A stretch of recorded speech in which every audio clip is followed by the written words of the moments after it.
Hey guys, here is my Kohler Santa Rosa one-piece toilet flushing.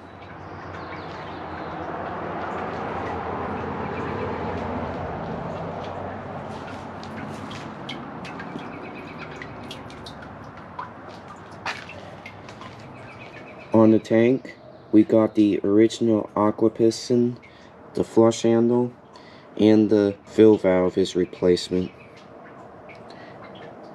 And it's made in April of 24th of 2012. Let's give this a flush.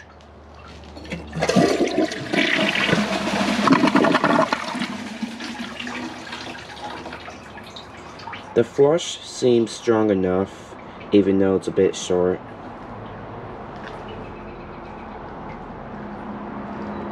Well, can't wait to do tests on it. So, hope you guys enjoy this video. Please like and comment and subscribe. See you guys in the next video. Bye.